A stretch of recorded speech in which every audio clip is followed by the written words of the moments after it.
Now, The Hunt Palmer Show. Yes! I feel like I've been waiting for this my entire life. You're listening to The Hunt Palmer Show on 104.5 ESPN Baton Rouge. Jolly good fun. Jolly good. Locking down the middle of the day. America's favorite daytime fun show. Live from the Raising Cane studio. This is Hunt Palmer.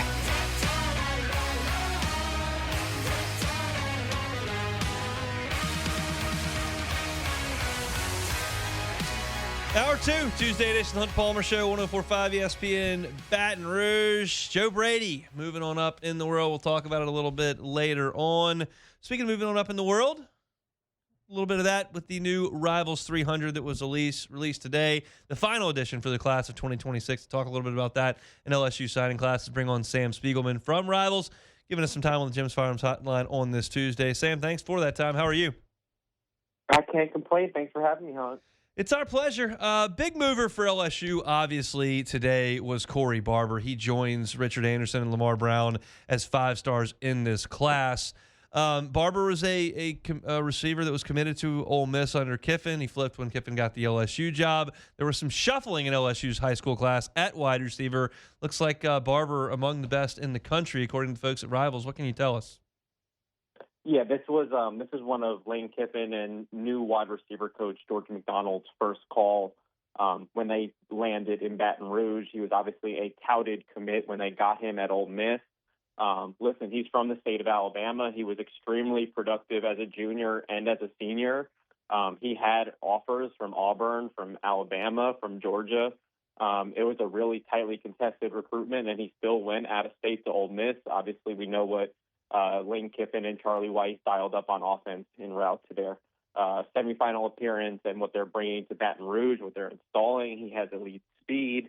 And he was one of the top performers at the Alabama-Mississippi games. So not only, people always talk about production, and that can always wow fans, but what he does in these in-person evaluations at these all-star games still carries a lot of weight toward these final rankings. And Corey Barber was one of the best in Mobile this year, along with that production, sub 4.5 speed, and just obviously a great profile for what they do and what they're bringing to that offense in Baton Rouge. Lane Kiffin, folks in Baton Rouge are still learning about his tendencies, one things he likes, things he doesn't. Is it fair to say that speed is the number one criteria at wide receiver that he's looking for? I think it's obviously one of the components, but he's, at Ole Miss, when you look at the cast of receivers they've had, they've done it with these faster receivers, but what they just got in the portal with Winnie Watkins, it is another version of this. Yeah.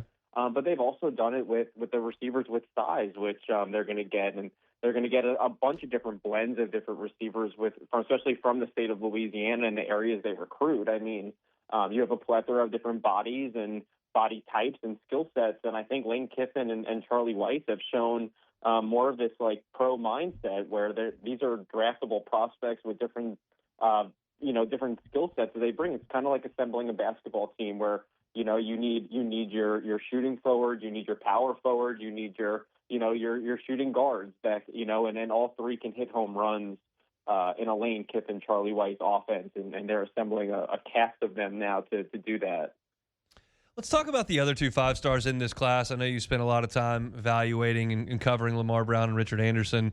Rivals' final rankings have Lamar Brown at the number 10 player in the country. Richard Anderson is the number 18 player in the country, both guys on the defensive front. How do you feel about those guys and their translation to the college game? Yeah, I try not to get too caught up into like recency bias, and I try to check myself and then all those around me, trust me. But no doubt that Lamar Brown and Big Rich Anderson are just 2 of the overall best prospects I have ever covered, not only from the state of Louisiana, but respectively at their different programs for the high school level, and definitely just on my short list of best ever with the Devontae Smiths and so on and so forth, and Leonard Fournette, so on and so forth. Lamar Brown has been maybe the most dominant offensive lineman in high school football for the last 2 seasons, and in just, spurts, whether it's in camp settings, in during games for U-High, or in these all-star game settings in Hawaii and also in Orlando, has been absolutely just off the bat crazy, just in what he's shown as a defensive lineman with his explosiveness and instincts and ability to rotate in at different positions and still bring that tenacity. His traits are off the chart. He's got almost 34-inch arms. He's got obviously 6'4" and almost 300 pounds, and his ability to move at that size so seamlessly. He's going to put on another 15 pounds at LSU, and I don't know what offensive linemen are going to do to try to slow him down with that combination of speed and athleticism and power. And then for Big Rich Anderson, again, not to be hyperbolic, I try to check myself. Carr has produced so many college and NFL standouts over the years, so many great high school players. But I can remember talking to Bryce Brown when Big Rich was a freshman, asking me not to create a profile for him, and if I did, to not publicly put it out. There was a lot of hype around Big Rich Anderson within the program, and the type of character kid that he was, and then turned out to be such a leader wearing that number 7 for Edna Carr, has been just a terrific story. He has all the skill in the world. Obviously, one of the more productive, dominant interior defensive linemen last year and this year. What he did against J.T. Lindsey and the Alexandria Trojans in the state championship game was probably the most dominant performance I've ever seen by a defensive lineman in the Superdome. And what he did as a part of that unit this year, absolutely stellar for Edna Carr, historic pace with their back-to-back state championships. Of course, a great performance in Orlando in the Under Armour game. But just a fantastic kid, a great embodiment of that program, and a guy I think is going to step in day one to compete for snaps in Baton Rouge. And I realize that just because you work for Rivals doesn't mean that these are your rankings, but I am curious, just maybe your thoughts on this. One of the guys who I'm a little surprised at where he finished, and I realize he's a reclassification, and that's part of it, is Haven Finney. Rivals has him as the number 24 corner in the country, and just like when he committed, it's a guy that everybody's like, oh, Corey found his dude, and he very well may have. But do you have any thoughts on where Haven Finney potentially should stack up and what you can expect from him in Baton Rouge? Yeah, I think from a scouting perspective, he has all the tools and traits. And when you're looking at the national perspective, right, coast to coast, and all these signing classes and all the corners, he's one of the players that checks a lot of boxes. Number 24 in the country is not too shabby at that position. But he's a kid that also didn't participate in any of the drills in San Antonio's All-American game, which is always, like I said, the live evals are such a huge factor for sorting and nitpicking these final spots down the stretch, having been in those shoes prior. So you would have loved that, if someone like Corey Barber, who flashed at Alabama-Mississippi game, or Lamar Brown and Big Rich, who were just tearing up the drills and practices at Under Armour, you would have loved to see that from Havon. But from experience, this has 100% been one of Corey Raymond's number 1 or number 1B guys on his board when he got to LSU, the same way DJ Pickett was when he first got back to Baton Rouge. Each cycle Corey Raymond does is his top 1 or 2 guys on his board and is on them from day one. Guys like Derek Stingley Jr. or back in the day, even Pat Surtain Jr., he very rarely misses. He is one of the best evaluators of talent I've ever been in contact with. And then when it comes to that position, I very rarely second-guess it. Haven Finney was that guy for this cycle. We recruited him as much, got the early commitment after he reclassified. And having seen Haven play in spurts in the 7-on-7 setting, he is exactly what Corey Raymond draws up in a lab, with size, length, speed, quickness, explosiveness, instincts, and the ability to play big on the outside, which is very difficult to do. And I think Haven will, again, battle for a spot in that rotation because of what Corey Raymond believes his talent is. Yeah, I don't question Corey ever in these, so I was just curious your thoughts. It's not a good idea to do that. Yeah, in lockstep right there. Last question here, and we appreciate some time, Sam. We know Lane Kiffin, the self-entitled portal king. We know that LSU just signed 40-plus players in the portal, and that's what he's known for on a national basis. What are your feelings on what Lane Kiffin will do as far as high school recruiting in his time at LSU? I appreciate that question because, yes, the portal is one area that we're all nuanced in. It's kind of like NFL free agency to a degree, but obviously, much like in the NFL, if you have a great head coach who intrigues players, players are going to go there. But from the high school perspective, I think that the way that they closed out 2026 with the aforementioned Lamar Brown and Big Rich Anderson, guys that other SEC schools in neighboring states with big NIL spending ability on their heels, they were able to still sign these in-state guys, which is always critical for LSU's success on the recruiting trail. And I think they picked up right on the right trail with this 2027 class. They're going to have a big junior day this weekend with a lot of the state's best players back on campus. Lane Kiffin has been all over the country, all over the region, all over the state, meeting with high school coaches from, throughout New Orleans and having his staff in key places around the state like Ruston and, the major high schools, Destrehan, the places that they're known for finding talent. And this staff is developing relationships. Obviously, he's maintained a lot of relationships.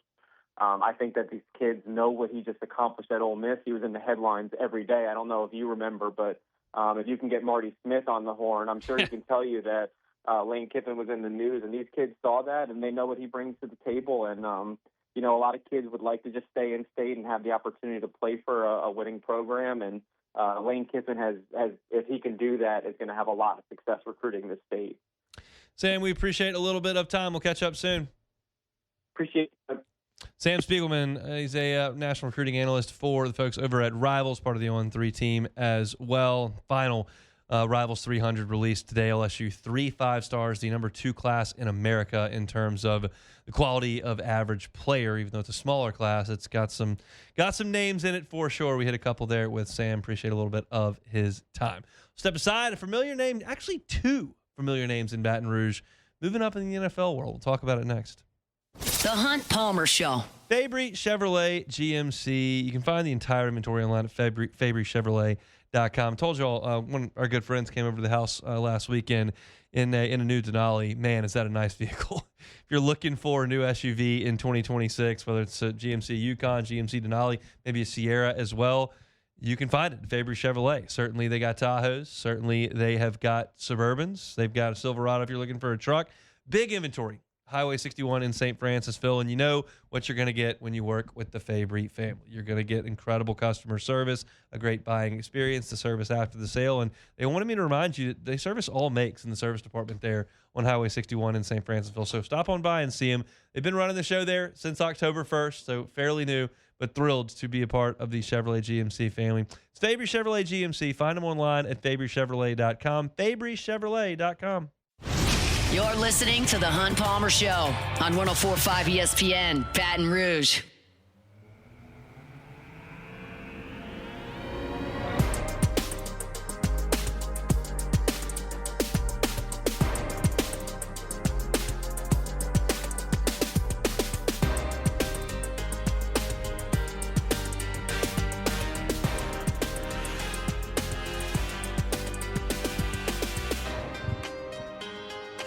So a big day today for 2 former Ed Ogeron assistants. The first is Joe Brady. If you missed this a little bit earlier, Joe Brady named the head coach of the Buffalo Bills today, been their offensive coordinator since 2024, took over an interim role there as the offensive coordinator in 2023. And after they decided to move on from Sean McDermott, the Bills have settled on Joe Brady from inside the building to take over that franchise. It's been an incredible ride for Joe Brady. He finished his playing career at William & Mary in 2012. He was a wide receiver there. And they made him the linebackers coach the next year, which is really odd to go from wide receiver to linebackers coach. And he did that for a couple of years, and then he got hired to go to Penn State to be a grad assistant. And he did that for 2 years. And then Sean Payton picked him up with the Saints as an offensive assistant for 2 years. And he famously came in and gave that presentation on the screen game to Ed Ogeron and LSU staff, and then LSU hired him. And he won the Broyles Award in 2019. I'll be honest. Until I re-looked up his bio today, I'm not sure I definitely knew that happened. I wasn't stunned to see it. We know that while Steve Ensminger was the offensive coordinator, Steve Ensminger called the plays, Ed Ogeron very, very publicly said, like, we thought Steve was doing a great job. We wanted him to be the offensive coordinator, but we needed to spread the field a little bit because we got shut out by Alabama. And Steve said, well, you got to hire somebody to come tell me how to do it. And they hired Joe Brady, and he told him how to do it, and they figured it out, and it was magic. So he stayed at LSU for 1 year. And then Matt Rule got hired by the Panthers and said, come with me, you're our offensive coordinator. And that did not work. 2 years, flamed out, Rule's gone, Brady's gone, didn't work at all. So he took a year off, and then the Bills, well, he didn't take a year off, but after everyone was terminated, came back and got on with the Bills as the quarterback coach. And that was a pretty good spot to fall into. Well, not fall into, but to be hired to, because you got Josh Allen. And that guy is coachable because he can do some really cool stuff. So Brady is the quarterback's coach, and then they fire the offensive coordinator, so he takes over the offensive coordinator roles in an interim role. Things go much better. Obviously builds a good relationship with Josh Allen. And then he's the offensive coordinator for a couple of years. And then they fire McDermott, and he becomes the head coach. So you're talking about a course of 10 years between being a Pitt State grad assistant to the head coach of the Bills. Like 10 years, that's a pretty meteoric rise. Now, in the era of McVay, in the era of some of these really young coaches, it's not stunning, but Joe Brady's 36 years old. Like, he's not that much older than Josh Allen. So he takes over the Buffalo Bills. I've said this many, many times. Many, many times. If you were associated with that 2019 team at LSU, you got a fan in me. Long as you're not in Tuscaloosa, Alabama, or College Station, Texas, like, you've got a fan in me. And Joe Brady was a huge piece to what LSU did in 2019. Steve Ensminger's role in that probably gets minimized a little bit, but unquestionably, and Steve would tell you this, they needed Joe's influence. But Steve was dialing him up. And, you know, the Burrow kid's pretty good. But I did not want Joe Brady to be the next head coach at LSU. I did not think that would have been a good hire. I believe there are far more moving pieces as a college football head coach than there are as an NFL head coach.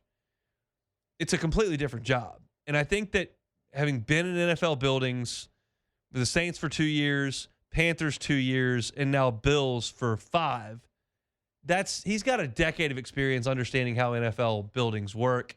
You've got pros that you don't have to babysit. You don't have to renegotiate contracts with every player on your team. It's not 100 scholarship guys. You got an active roster and a practice squad that's well under that number. Things are a little bit more controlled. It's a lot more about football and a lot less about social media drama and whether a contract's enforceable or not, and whether or not the quarterback's suing you because he wants to get in the portal. And like, it's just, there's a lot more going on in college, and I just would have preferred and do prefer that LSU got somebody that understands how all that works. I don't doubt Joe Brady's football acumen at all. Whether or not you need to bring him in to babysit a bunch of NIL millionaires, I don't think that's a great idea. And I think there are times where that job feels like babysitting.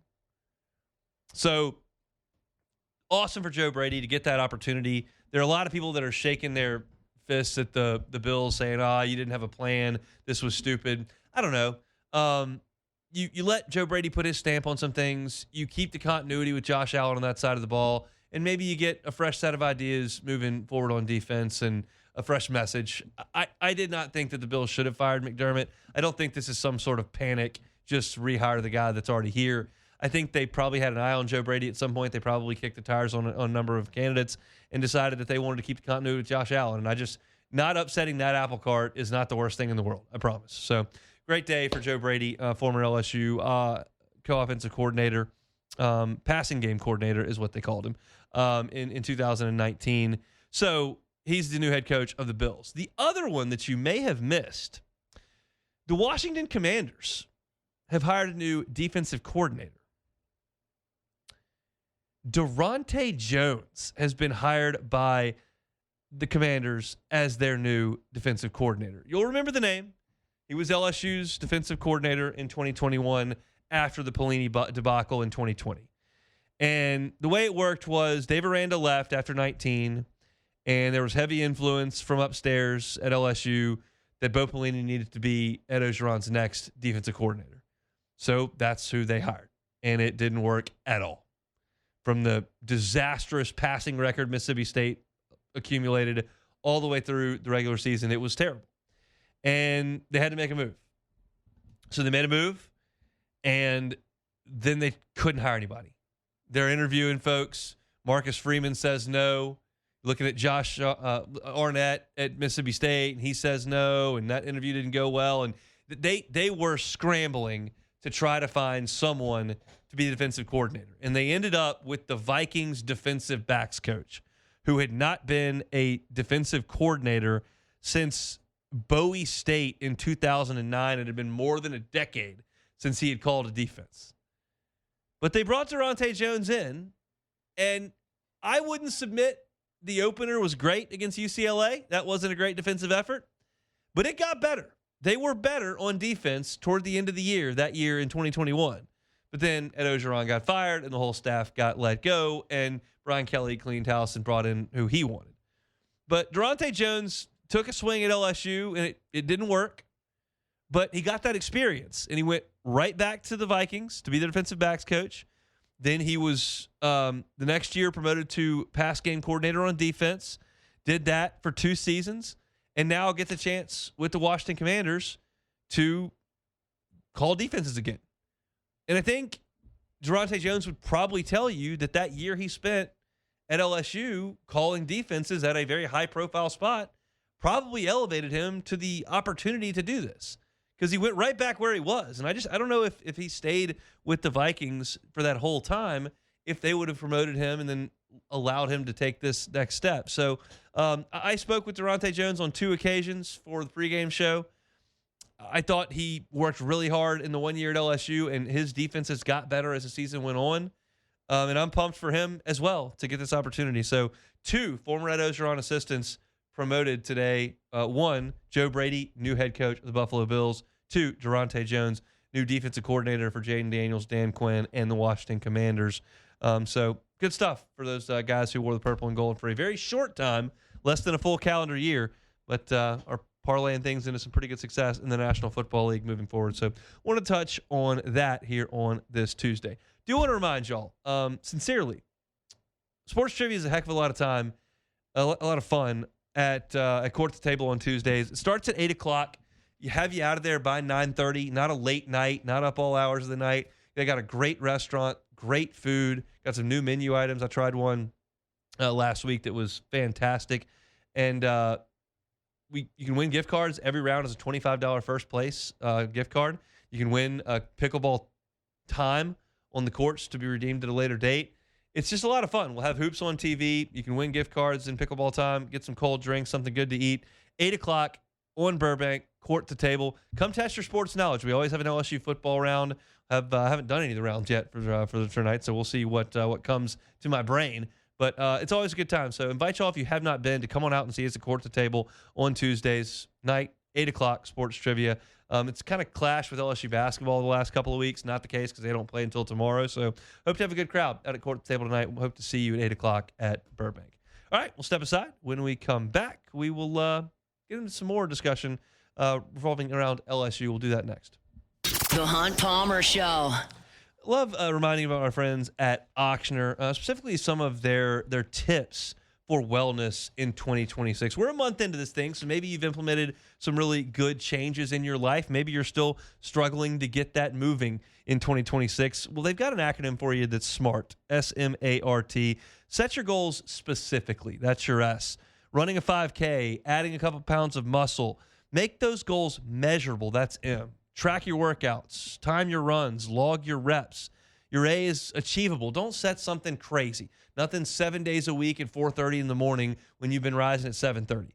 Make them achievable. Make them realistic. Choose goals that work with your lifestyle. Remember, small changes are the ones that actually stick. So make them realistic and give yourself a time frame. That's the T. A target date that will keep you motivated. So specific, measurable, achievable, realistic, and a time frame. SMART goals made simple from our friends at Auctioner. You're listening to The Hunt Palmer Show on 104.5 ESPN, Baton Rouge.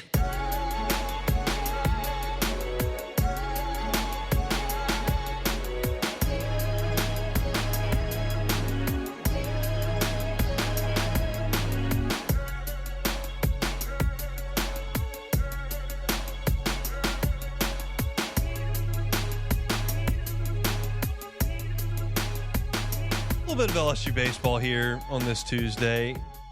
Nothing significantly newsworthy, and obviously they canceled the scrimmages over the weekend as it was raining all weekend and bitterly cold.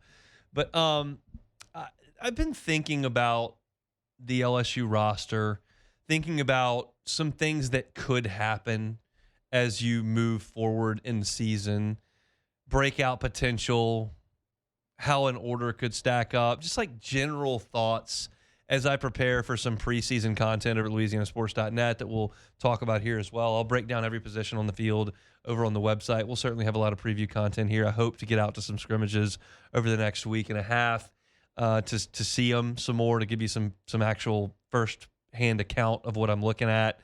But one of the things that I'm very hopeful about, I don't think it's a lock, but I'm very hopeful about, is that Cade Arrambide blossoms into a real star at LSU. Now, that's a hard thing to heap on somebody.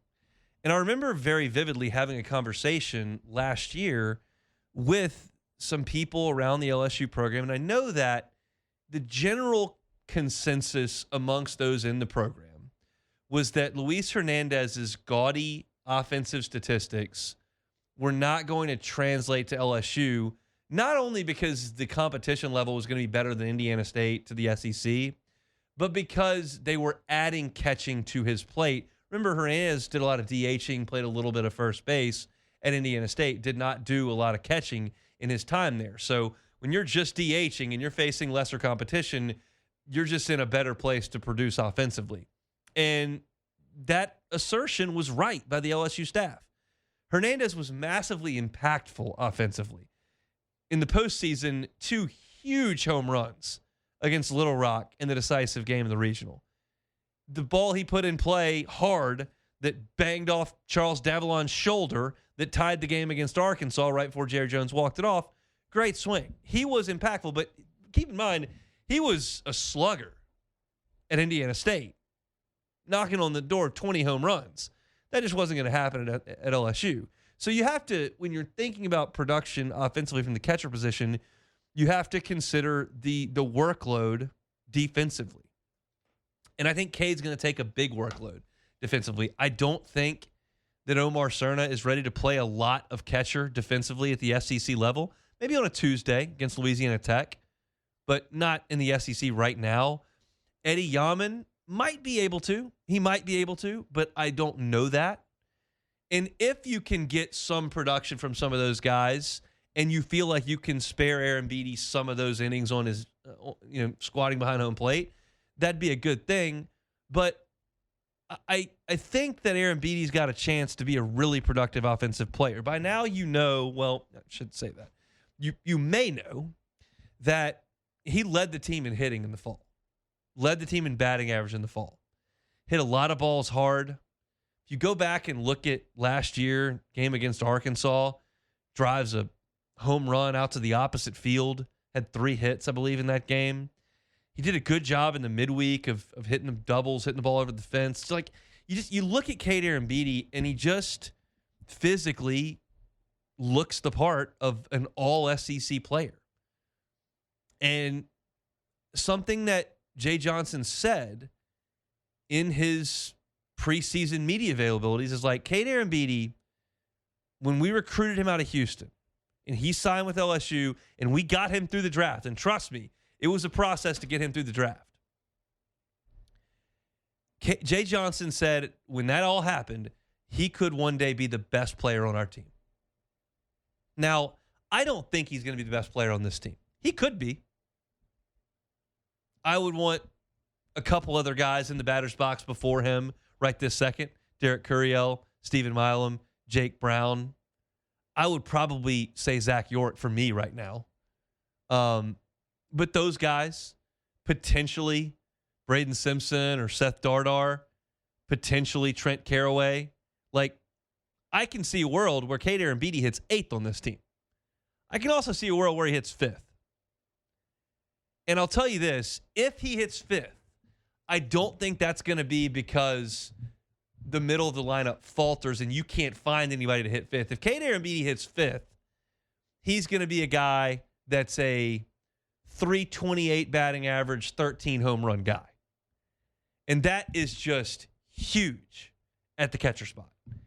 And I watched him in the fall really swing the bat well, really hit the ball hard.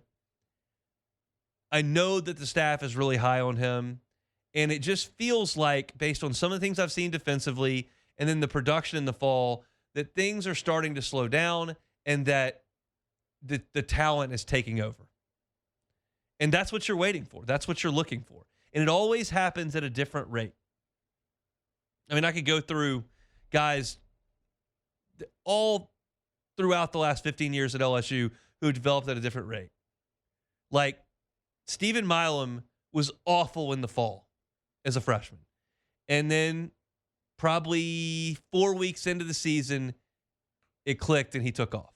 Derek Curiel and Alex Bregman were ready to hit when they set foot on the campus. Ready to go. Mikey Matuk, who became an SEC Player of the Year, was awful in the fall and didn't play a lot into the middle of the season until he took over in April. So there's just a range there. And sometimes guys just take a year. I need a year. Andrew Stevenson could not hit at all his freshman year. But Paul Maneri said, you're so good in center field, you got to play. So he goes out there and he hits a .160 and he looks like a little leaguer trying to hit Jonathan Gray. Just had no chance in the Super. Goes off to Cape Cod, comes back in the fall, comes back in the spring, boom, hits .360. Curiel, Bregman, ready to go in October. Milam, ready to go in February. Matuk, ready to go in April. And then you got guys like Andrew Stevenson that take a year. Maybe Cade Arambidi is one of those kids. He just needed a year. Not that he was bad last year. He swung the bat pretty well when he got a chance. A lot of it was against midweek pitching. But maybe this is the breakout for him. And if LSU is going to compete for a championship, and like, I think at this point, it's not even ridiculous to start with that because it's just the standard the program is set with this coaching staff. You're going to have some guys take a big step. Whether that's Caraway, Arambidi, Evans, Schmidt, whether that's York. Like, you're going to have some guys really outperform what you thought they would do. And it happens every year. Anderson and Ianson did it last year. So did Shores. Curiel did. Stanfield did. I mean, Stanfield led the SEC in doubles. Like, I mean, so you got to have that. Somebody's got to be better in May, June than you thought they were going to be in January. And I think right now the expectation on Cade Arambidi is pretty low because if you listen to people talk about this team, you hear them talk about LSU baseball. You hear Evans, you hear Curiel, you hear Milam, you hear Brown, you hear Stanfield. We're talking a little bit about Zach York. You hear William Schmidt. You hear about Cooper Moore coming over from Kansas. Trent Caraway's big regional at Oregon State. You hear about Zach Cowan, Devin Sheeran. You hear about Gavin Guidry coming back. Where is Cade Arambidi on the buzz meter right now? It's pretty low. That caught my eye. I was like, well, maybe it should be. Maybe he's going to hit 260 with 6 home runs and play a nice catcher, and you can win with that. You can win with that. Luis Hernandez did not set the world on fire last year offensively. He played a nice catcher, and the guys out in front of him were awesome. But it sure does help if you can get a catcher that rakes. And Arambidi's got that profile. And I think Omar Cerna behind him will grow into that profile. I don't know that he's ready just yet. But just something to file away. I'm not making a bold prediction today. I'm not giving you a spot in the lineup today. I'm not telling you how many home runs he's going to hit today. I'm just telling you as I was looking at the roster, looking at storylines, looking at potential breakouts, I stopped with Arambidi and thought, there's a lot of variance here. And where that variance settles is going to be pretty indicative of where this team is, I think. More so on the pitching side than offense. Not with Arambidi, with the pitching staff. But offensively, it's hard for me to come up with a world where the second baseman on this team hits 240 and strikes out a lot. It's hard for me to find a world where third base is a black hole. Like, I feel like you're going to fill those with capable players. Simpson, Dardar, Reeves, Carraway. It's hard for me to envision a world where Stephen Milam isn't a great defender who hits somewhere in the neighborhood of 300 and hits double-digit home runs.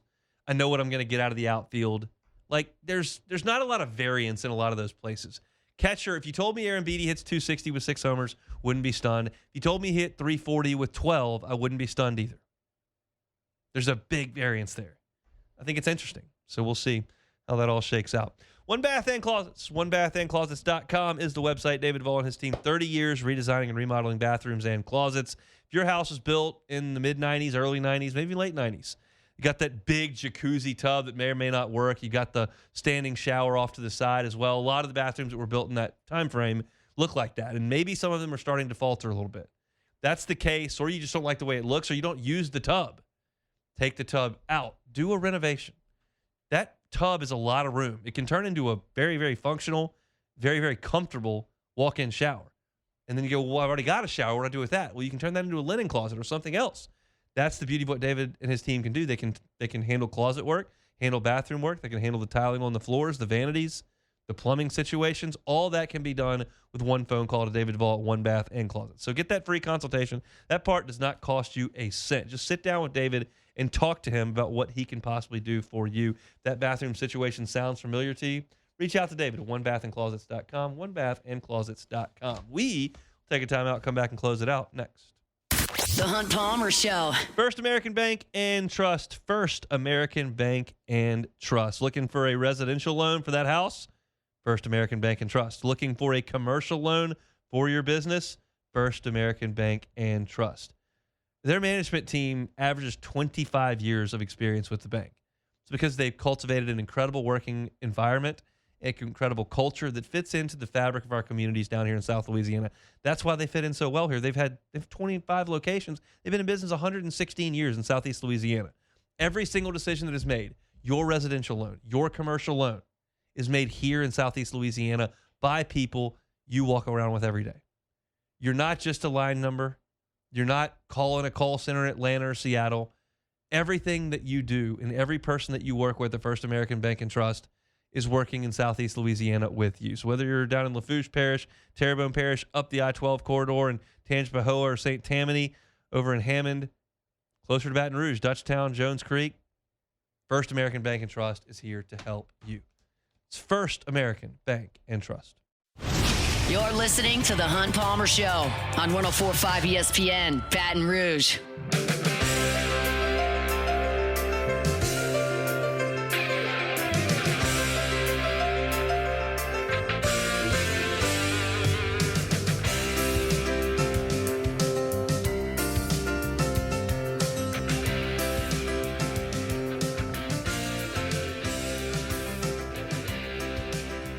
All right, wrapping things up here on a Tuesday edition of the Hunt Palmer Show. Again, I want to remind y'all to come on out to Court at the Table tonight. Sports trivia, 8 o'clock. Want to test your sports knowledge, win some gift cards, eat some great food, have some delicious drinks, watch hoops on TV. They got 5 million TVs in that bar that we're in. It's always a lot of fun. So come on out, 8 o'clock on Burbank. We'll have you out of there before 9:30. Not a late night. Always a lot of fun. So I hope to see a good crowd of y'all out there tonight. Tomorrow's show, we will talk about LSU and Mississippi State. In basketball, it's a do or die for LSU. You got to win the games. Got to win the games this week. Mississippi State's not good. They're in your building. South Carolina, also not good. You travel to go see them. So big week for LSU to stay alive at all. And we'll talk about it tomorrow. Also going to look to try to check in with folks over in Mobile tomorrow for a little Senior Day update. I see from Alondra's pictures online that she is at Senior Bowl practice right now. Just made a Diego Pavia height joke, which has been all the rage on the internet these days. So we'll try to check in on Mobile tomorrow. But for now, let's play Take It or Leave It. Take it or leave it. Take it or leave it. Take it or leave it. Today's hottest stories in sports, news, and sometimes even Hunt's life. The question is, will he take them or leave them? All right, we're going to start it off with the Buffalo Bills. So, obviously, Joe Brady today got hired. Oh, my goodness. Why is it not going down? Okay, so Joe Brady got hired today. But that's not the problem because the Bills had another guy who wanted the head coaching job, and as a former offensive coordinator, and Brian Daboll. So, former New York Giants head coach Brian Daboll could serve as the temporary Tennessee Titans offensive coordinator or the Las Vegas Raiders head coach next season. The Titans are finalizing a deal to make him the offensive coordinator, but Daboll obviously wanted the Bills job, but that has already been taken. So will Daboll unlock Cam Ward in Tennessee? Take it or leave it?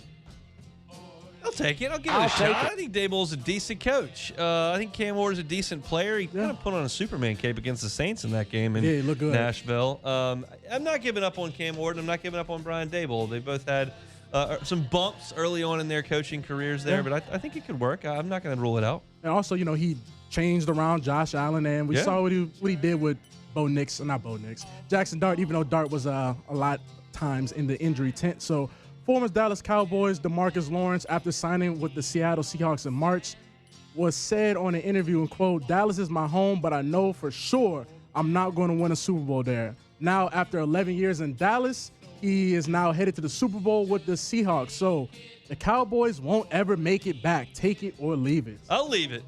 Really gonna leave that one? I think before I'm done here, the Cowboys will get back to the Super Bowl. Man, I'm not saying it's going to happen next year during that guy's career, but it's going to happen one day because everybody gets there except the Browns. So I think the Cowboys will get there. Man, I mean, Hunt, they're the last team in the NFC to even make the conference championship. I know. We've seen the Lions come from the ashes, which is why the Cowboys could. It's probably going to take a change in leadership. We're being honest. Yeah, well, just let time do its thing. That's exactly how that works. So Matt McClung, the 3-time defending NBA dunk contest champion, will not participate in the event next month. His father, Marcus McClung, said McClung is the only player to ever win the dunk contest 3 times in a row. So is a dunk contest, it's already dying, but is this the final straw? Can't recover from this. Take it or leave it. I'm going to take it. I'm done with the dunk contest. Very.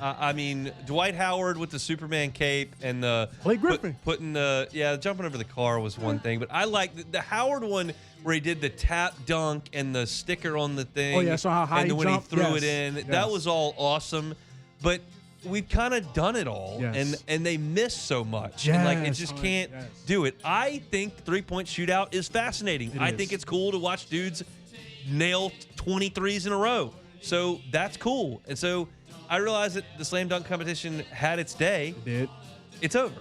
We've done it all. We've gone around the back and through the legs, jumped over cars and put stickers up there and dunked over people and bounced it off the backboard. We've done what we can do. We did a good job, but we're bound as humans to gravity, and we figured it out. That's the end of it. So let's shoot threes. Yeah, that, and I also think what hurts it is that no stars do it. Yeah. We're talking about Matt McClung. We're not talking about Zion Williamson, John Morant, all these guys that are supposed to be high flyers in the NBA that don't do it. So I think that also has to do with it dying because no stars want to do it. So that's it for Take It or Leave It. All right, that is it for Take It or Leave It. Trying to warm up out there in the capital city. I know a lot of folks up in North Louisiana still fighting. I just got word that Shreveport has canceled schools again for Wednesday. So if those of y'all that are up in North Louisiana still fighting the elements and making us part of your days, we certainly appreciate it. And reminder, all week long, Monday through Thursday, I should say. So 2 more shows from the Senior Bowl for Off the Bench. They had Garrett Nussmeier today, had the executive director of the Senior Bowl on today, and they'll continue to roll through and get some great guests and great content from over there in Mobile. So check that out, 7 to 10. And if you miss it, you can catch it on demand wherever you find your sound. We're chugging through another week. Tomorrow, as I mentioned, we'll talk LSU, Mississippi State. We'll check in on the Senior Bowl and start to keep an eye towards baseball. They're going to get out there on the practice field a little bit over the next couple of days before it gets really, really cold again.